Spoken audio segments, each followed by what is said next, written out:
Welcome, fellow plebs. My name is Sean, and this is Tribunus Plebis. And welcome back to the podcast, everybody. So before we do anything at all, I want to just take a quick minute here to be thankful. I put my last video up on YouTube about how we talk about the unhoused in this country, and like most of my videos, it had 8 or 10 views the next morning. Yeah, it's not a big number, I know. Go ahead and chuckle. I do it too. But then I opened my YouTube app later in the day, like around noon, I think, and I had way more notifications than usual. In those notifications were comments, new subscribers, etc. So I went to my video and it had over 80 views, which is a big count for me, to be honest. Only a couple of videos have kind of taken off like that. And this one had thumbs up and comments, and the first comment mentioned that Lance of the Surfs had shared the video on his Twitch stream, and that he had asked people to stop by, check it out, and subscribe. And this was awesome. It made my day. So to any Surfs listeners out there who are here for the first time, thank you for following and giving the podcast a shot. And to Lance himself, I very sincerely thank you for the solidarity. If ever I'm in such a position, I hope and promise that I can make someone's day the way that you made mine. And lastly, I'd like to welcome someone.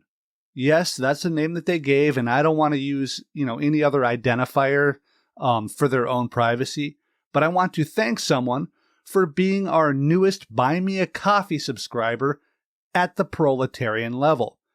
Thank you, kind person and presumed Surfs listener. I appreciate it. Oh, and also a quick, apology for the wait for this episode. I went to Mexico. I got really sick for, almost 3 weeks. It was really bad. But hey, I'm over it now. I'm here. And thank you for waiting. I appreciate it. Okay, so let's talk about the Warrior Met strike. This was a near 2-year-long strike by 1,000 coal miners, and it has come to an ignominious end as the union has ceded defeat and agreed to send its members back to work unconditionally and with no concessions.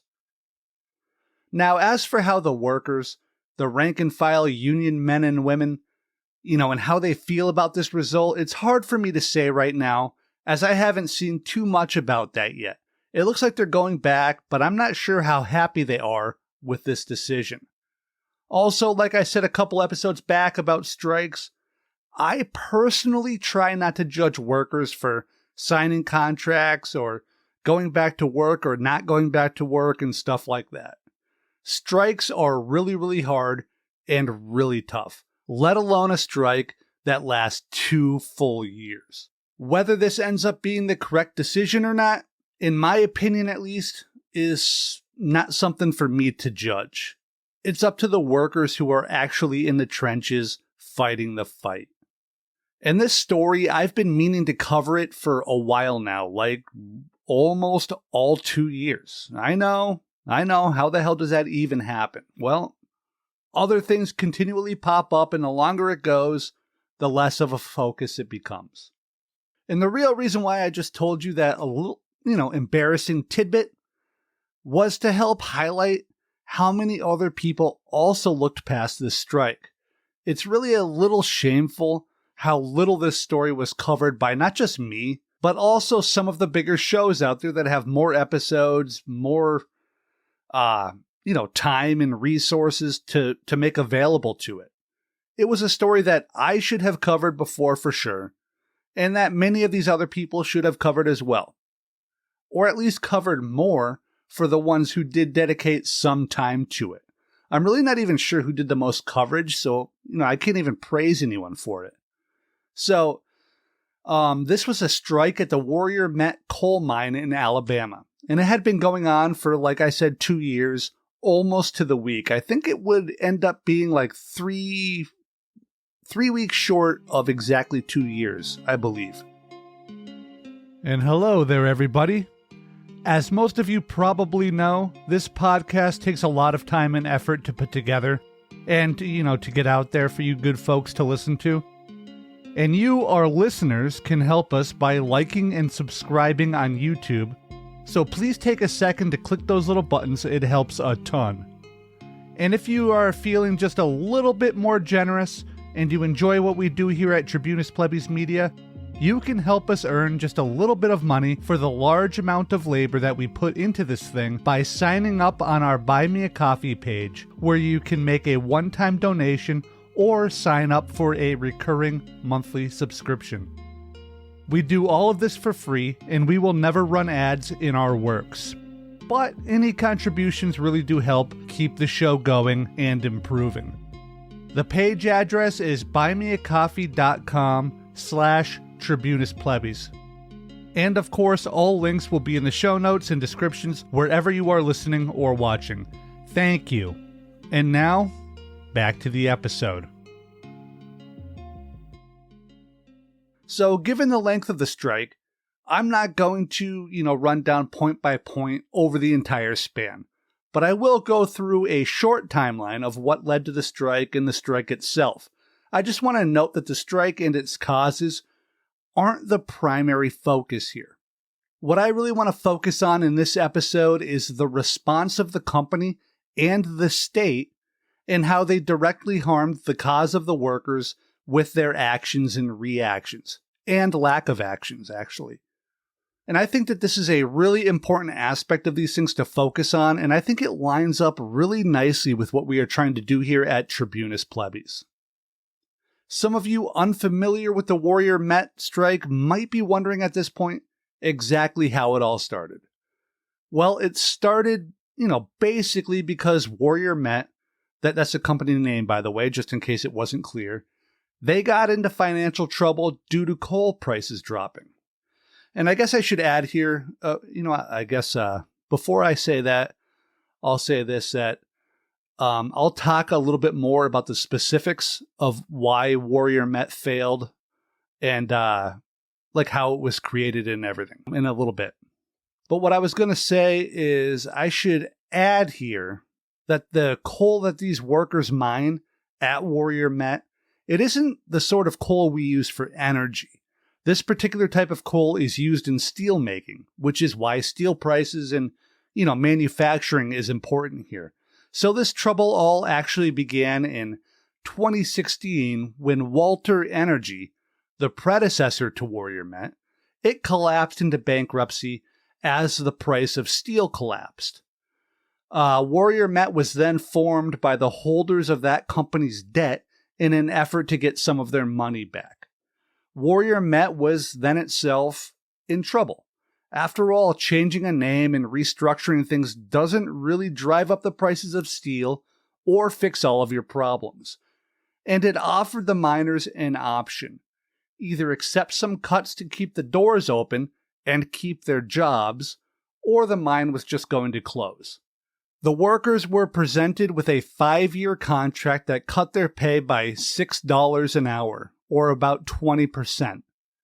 It changed their health benefits from a $12 copay to a $1,500 copay. Yes, from just $12 to see a doctor to $1,500. And they also cut holidays and vacation time. Importantly, by the way, they also removed a cap on forced overtime. So that's important to note. They also strongly implied that once the contract was up and the company was in a better financial position, that they would make a much better offer on the next contract. So over the 5 years, ending in 2021, the company made massive profits off the labor of these underpaid miners. Above that simple fact was that the company amassed a large surplus of coal, which it wasn't selling due to the reduced demand. And this stockpile would end up being really one of the key reasons that Warrior Met was able to outlast the strikers once the prices spiked back up. They were able to sell all of this coal which the miners had pulled from the ground and stored at, they were able to sell it at much higher prices, even without the help of the scabs who would show up later. And I suspect that when all this started, the miners were probably glad, on some level, that they still had a job and maybe even had a small sense of pride or, sense of accomplishment or something as they saw their sacrifice save the mine that fed their families.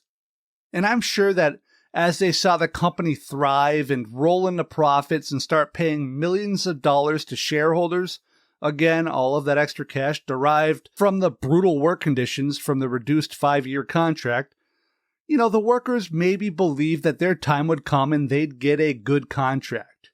And in the end, the workers really just wanted to get back to where they were on their old contract. They just wanted to get back to level. A couple years ago, Warrior Met Coal had to file for bankruptcy. Yes. And these miners, in order to keep their jobs, they collectively said, listen, we don't want the company to go under because we like our jobs, even though you're horrible to us. We all agree to a $6 an hour pay cut across the board. Yeah. So then when they initially were going to go on strike, they said, well, hey, company's doing great again. Can we get our $6 back? We don't want raises. We want our money back. And they said, we'll give you $1.50 an hour. Yeah. And that's why they struck. And then they saw the new contract, which offered few and minimal improvements. The miners voted the contract down by a vote of 1,006 no's to just 45 yes votes. Many of the workers, like I said, they just wanted to get back to where they were before the cuts, which, to be honest, isn't even at the bare minimum here, right? Like, of course they should be at least even. And Warrior Met responded, and they just said, no. Just a flat no. Go pound sand. So always keep that in mind. Workers mean absolutely nothing to a corporation. Their sacrifices mean absolutely nothing to the corporation. Nothing at all. Not a damn single thing. We are, in the end, simply rubes to them. Just bodies to be exploited at all cost to the very end. They'll threaten to close if we don't take a pay cut, and when we do, they'll just starve you out until you accept never getting a raise again. And listen, I don't want to sound, cruel. I'm not meaning to judge these miners. As much as work sucks, we need money to live. This, becomes even more important when we have spouses or partners or children or just family and friends who rely on us. Never mind having a house and car and all that stuff. So I get it. I truly get it. I've compromised before. We have to sometimes. It's just the world we live in, right? We do what we gotta do, even if we know we are probably going to get screwed later down the line. So it was after this flat refusal to even bring the workers' pay and benefits to pre-cut levels that the miners decided to strike. And then they struck. And over the 2-year strike, the mine owners began their war on the workers, like their right to withhold their labor. They were quickly joined with the power of the state to further hinder the miners' efforts to get what they were worth.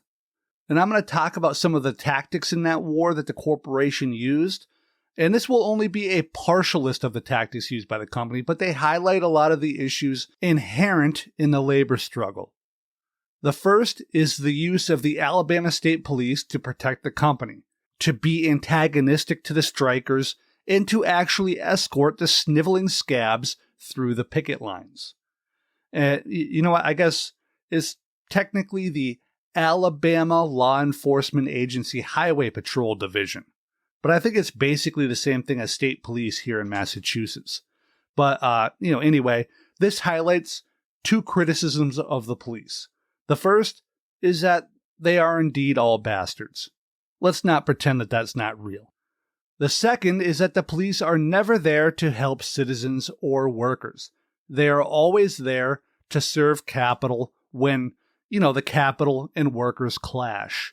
The Alabama Highway Patrol even made this clear in one of their statements, saying this, quote, Currently, we are providing an escort for employees to safely travel to and from their designated work area within all met coal facilities and company mines. In addition to providing traffic control, ALEA troopers have been tasked with averting damage to property and vehicles." End quote. And that was Alabama Law Enforcement Agency spokesperson Robin Bryan. And let me just note that spokesperson Bryan here said that they were escorting employees, but really, they were smuggling scabs. At the end of the day, the cops were there to protect company property and the vehicles of the scabs under direct order and control of the company. This also from ALEA spokesperson Bryan, who notes that Warrior Met Coal approached ALEA when the strike began. Quote, "As a result, ALEA conducted an assessment and developed and implemented a plan." End quote. You know what would have happened if the strikers had requested protection? Does anyone want to make a wild-ass guess? Nothing. That's the answer. Nothing would have happened because they aren't wealthy and they aren't a corporation and they wield no political power and the cops are not there to help them. Cops protect property, not people. Unless the people are scabs serving a corporation. And in this case, the scabs have effectively become property of the corporation. It's important to understand this.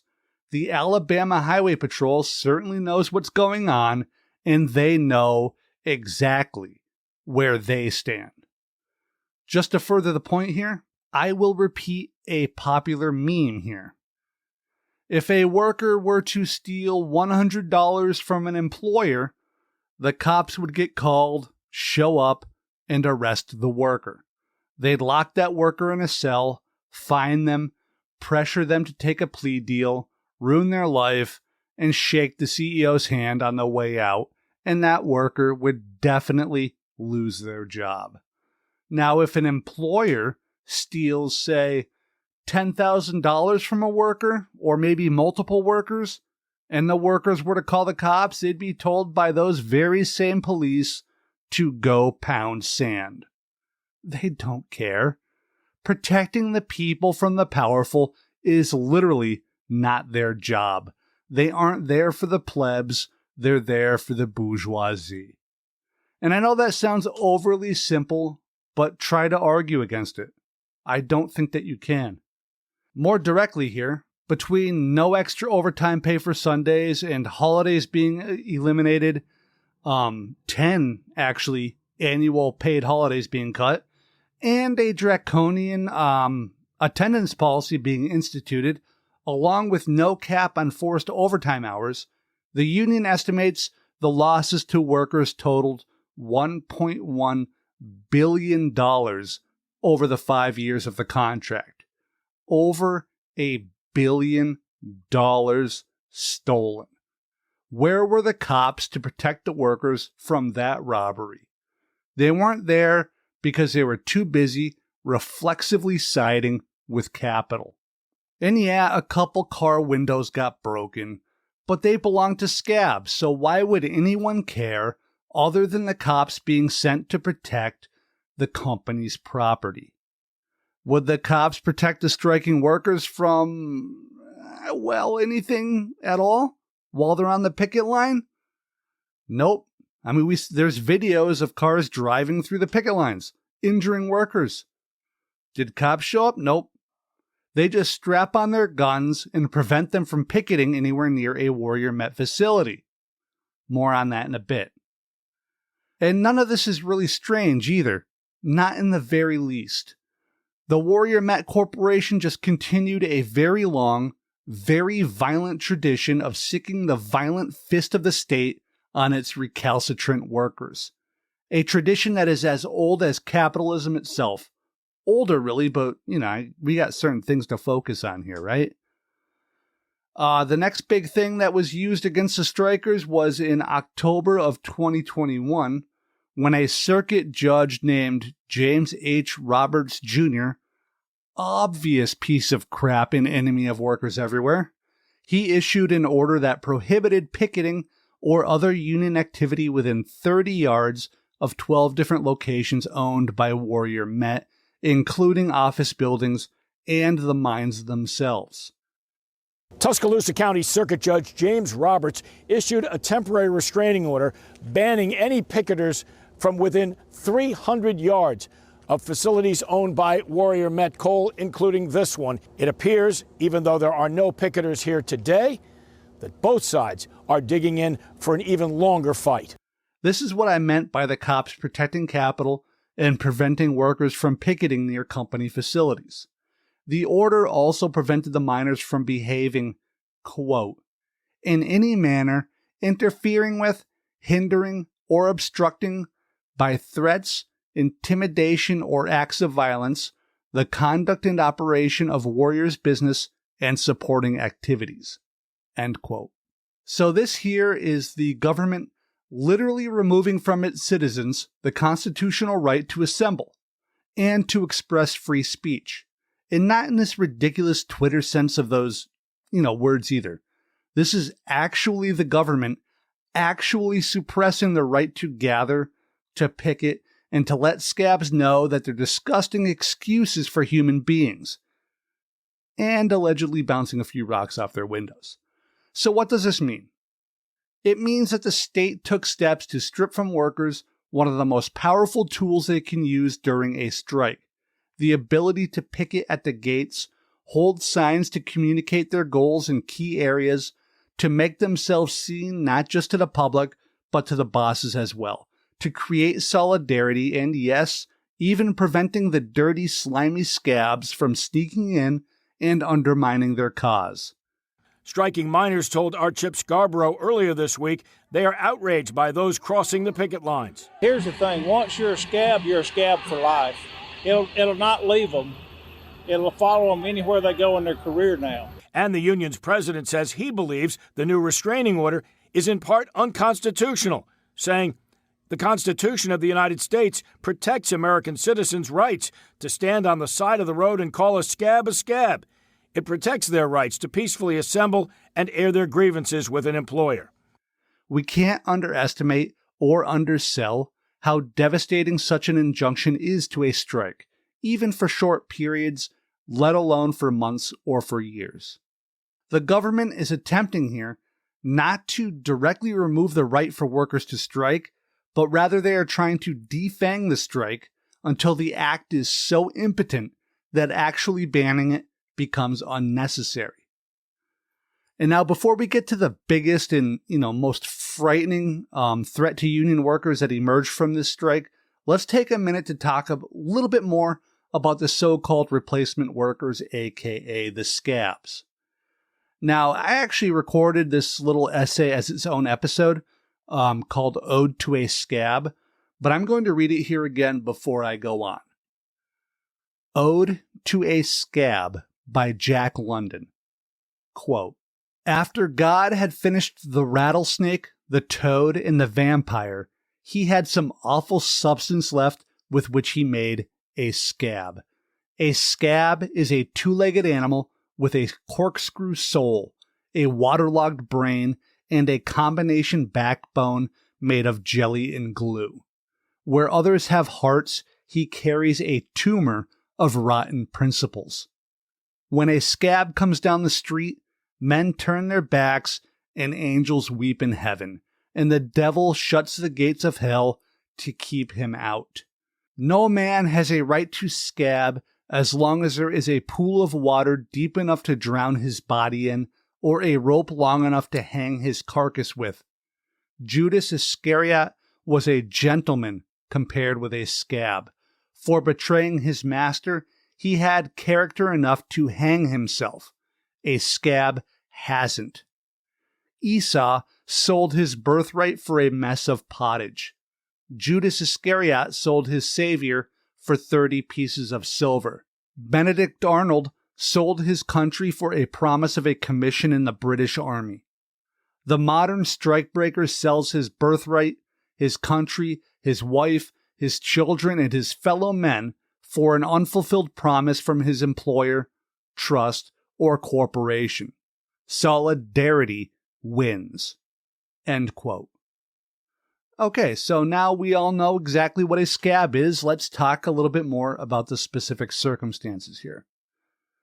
Warrior Met drew in scabs from, mostly at least, other states. They put out ads in West Virginia, Kentucky, and Tennessee, amongst other places. And just think about how far away West Virginia is, for God's sake. They salted the highways into and out of Alabama with billboards advertising scabbing, and they peppered wide-ranging newspapers with the same.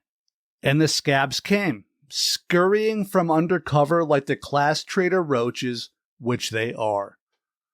Warrior Met gave the scabs benefits and hugely inflated paychecks and even monthly bonuses of $2,000. Bonuses which the men and women who rightfully hold those jobs never got themselves. All of this is a direct insult to the rightful owners of these jobs, who they still refuse to pay properly.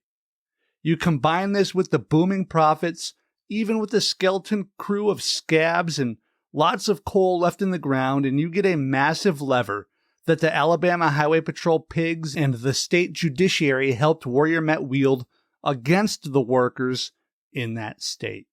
And now, as the workers begin to return to their jobs, the scabs scurry away once again to hide in the shadows and wait until they can once again bring their festering rot to steal from and to undermine not just their fellow workers, but also themselves, all the while making their masters even richer and more powerful. The following is from an English trade union pamphlet from about 1792, and I think it fits here very well. Quote, "What is a scab? He is to his trade what a trader is to his country. He first sells the journeyman, and is himself afterwards sold in his turn by the masters, till at last he is despised by both and deserted by all." End quote. Until he is despised by both and deserted by all. Amen. That is, of course, unless Warrior Met hires some of these disreputable scabs, which it probably will try to do. Okay, so I think I want to talk about the strike in the company a little bit before it gets entirely lost in the mix, because of just the sheer enormity of how bad the timing was here for a strike. Through no fault of any of the workers, by the way, they can't control this stuff, but just by pure happenstance. So the strike started in April of 2021. There was a tentative agreement reached just a few days later, which the workers rejected. That was the 1,006 to 42 vote, I believe. Just 2 months later, the price of the coal they were mining just about quadrupled in a matter of 2 or 3 days, I think. And it remained that high for most of the 2 years. This was what allowed the mine to stay open, run a short crew of filthy scabs, and still collect massive profits while punishing workers along the way. They had a stockpile of coal that was mined at a low price. Prices quadrupled, skyrocketed. They were able to sell all that stockpile without even mining more coal. It was really just plain dumb bad luck, if we're being honest, or good luck for Warrior Met, I guess. So we add all of that together. No picketing, cops siding with Capitol and working directly against the strikers. You toss in scabs and the incredible bad luck of record market prices, and I think we can see why this strike ended up succumbing. But there will be more to why it failed after I outline the next big issue that came up, so please stick around, because I think what I want to hit on, with the end of the episode roundup here, is really important going forward. Okay, let's talk about what the NLRB did to the strikers. Now, the NLRB, the National Labor Relations Board, it has been weak for a very long time, and if we are being honest, this was intentional. But it does have some power. It has a little bit of influence. And if I'm going to give Biden credit for anything at all, he did appoint Jennifer Abruzzo to the NLRB as general counsel. Now, Abruzzo is not some born-again Debs or Mother Jones or anything, but she's been a vast improvement over Trump's appointee, Rob. And, so the NLRB has been doing better Mostly. Mostly and relative to being atrocious for decades, of course. So better isn't, it's not even close to good or let alone perfect. But as bad as the NLRB has been lately, what it did in this case was absolutely atrocious. The NLRB has ordered the United Mine Workers Union, the union repping these workers, if I didn't mention that before, which I don't think I did. Anyway, they were ordered to pay $13.3 million to Warrior Met Coal. The argument that Warrior Met made here was that the union should pay for damages and costs from a strike, and the NLRB agreed. Now, the union had already agreed to reimburse Warrior Met for some damages. I believe it was around $300,000 that they agreed to pay back. This was before the ruling. And the NLRB inexplicably decided that the real cost was over $13 million. So the company was fine taking the $300,000, or thereabouts. And the NLRB, which is supposed to mediate these things and help workers, decided to add $13 million to that total. The absolutely preposterous reality of this decision belies words or explanation. The NLRB says that this was to reimburse for security guards, cameras, damages, and even lost production, if you can believe that. And even to pay for the buses used to shuttle scabs past the ineffective picket lines and the cops who protected them. The National Labor Relations Board has fined Alabama coal workers millions of dollars for going on strike and demanding better working conditions. Wow.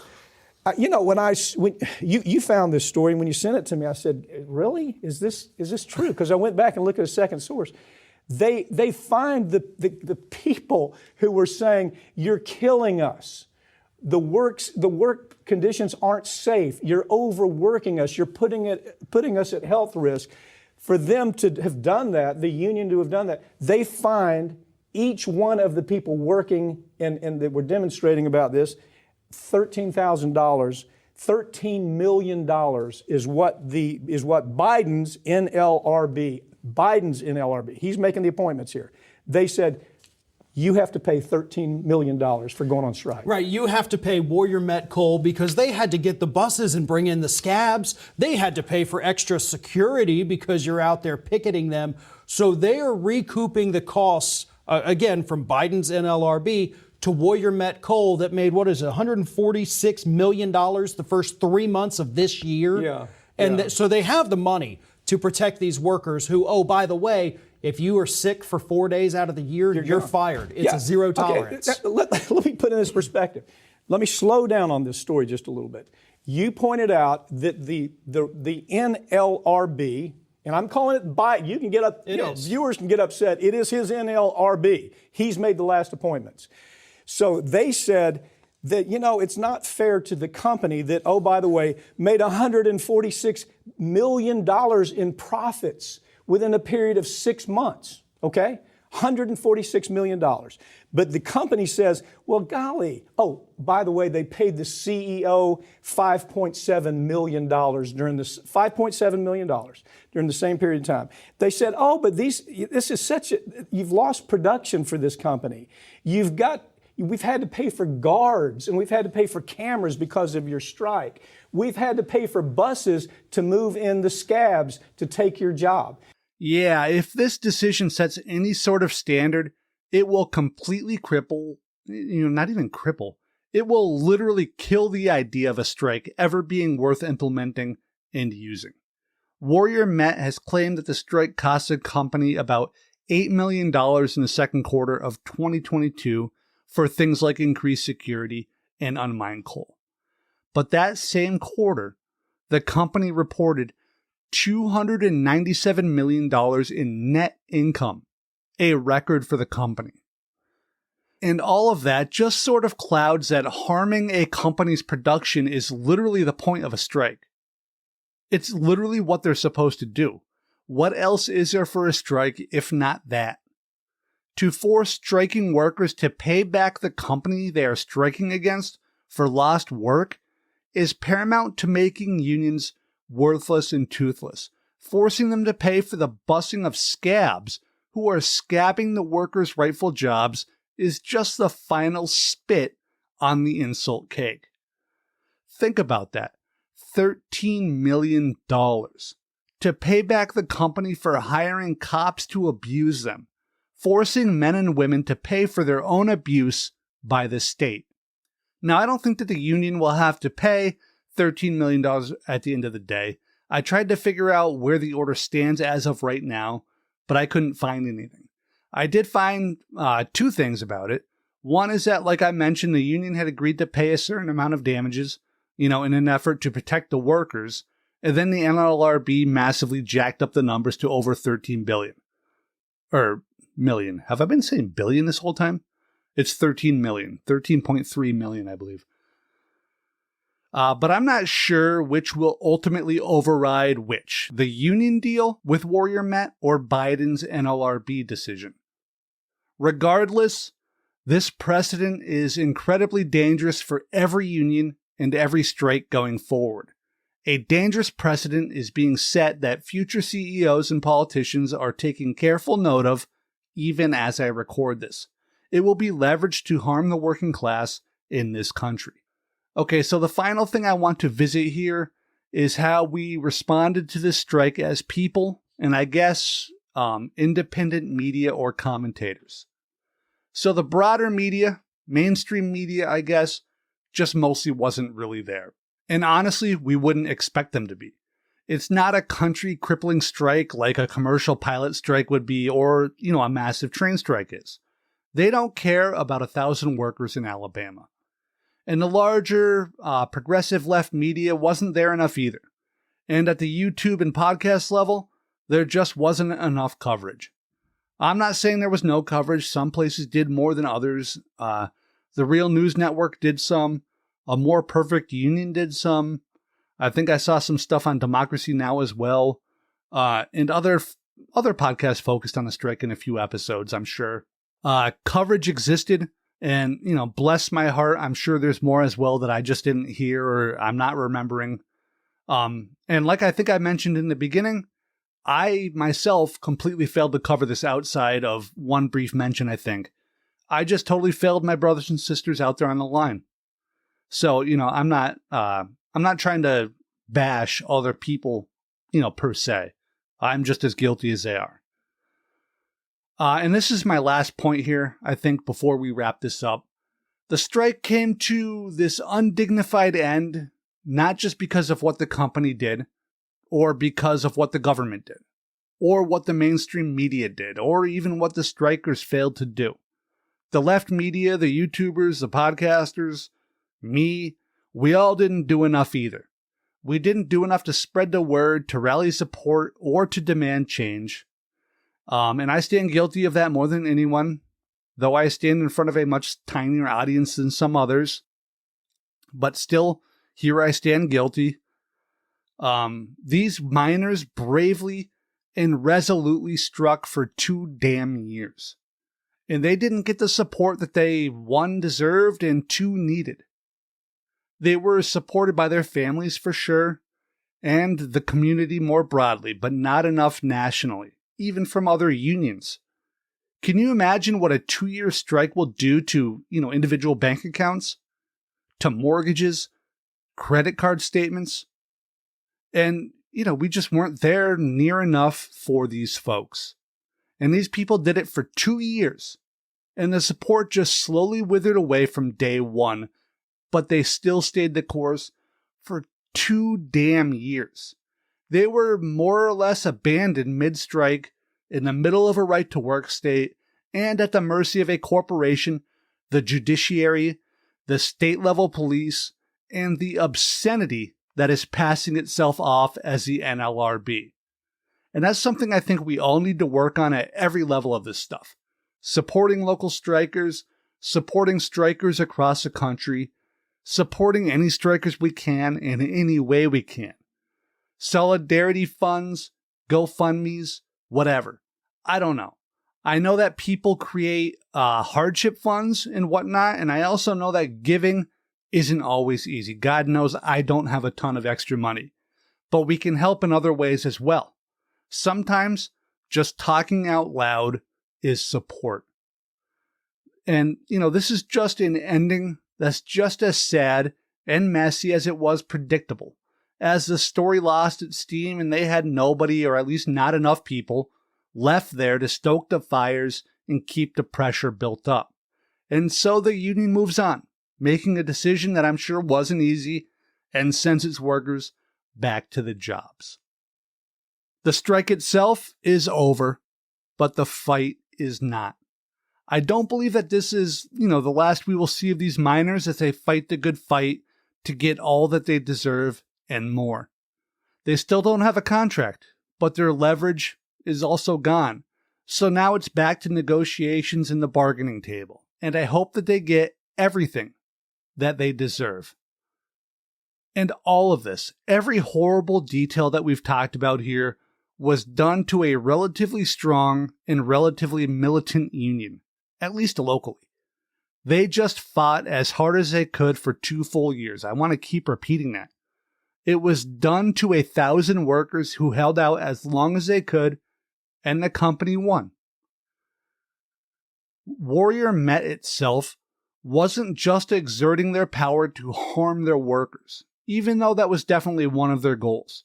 The majority of their effort was meant to reify an oppressive system, to reify the constantly hammered but still somewhat abstract messaging about individuality, pseudo-freedoms, and a general apathy or distrust of the concept of people working together towards a unified goal.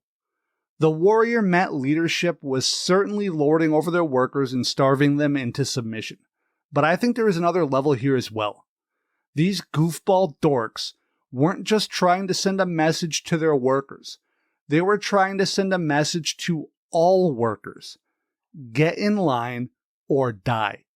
And along the way, they were also sending a clear message to a much smaller group of people, to other CEOs and power brokers, including government elected officials. They were saying, we will not fail you. We will maintain the chokehold on power that we have. And Gates and Bezos and Jamie Dimon, I guess Gates and Bezos aren't even CEOs anymore, but screw them anyway. Billionaire trash. But, them or whoever else, they definitely see it and applaud it and understand that the message was sent. CEOs stand up to uphold a systemic oppression of the workers. They do it every single time. It's well past the time for workers to stand up and throw off those chains. And that, my friends, is the end of the episode. I hope you liked it. I hope any of the new Surfs people who made it this far, you're still here. Thank you very much. Please like, subscribe, comment wherever you are. Follow if you're on a podcast app. YouTube.com/@Tribunus Media is where you'll find us. There's a LinkTree in the description. There's a Buy Me a Coffee page where you can sign up for a monthly subscription or just a one-time donation. If you're willing to do that, that would be greatly appreciated. It's a wonderful thing to do. And I think that's about it. Thank you, everybody. I love you all.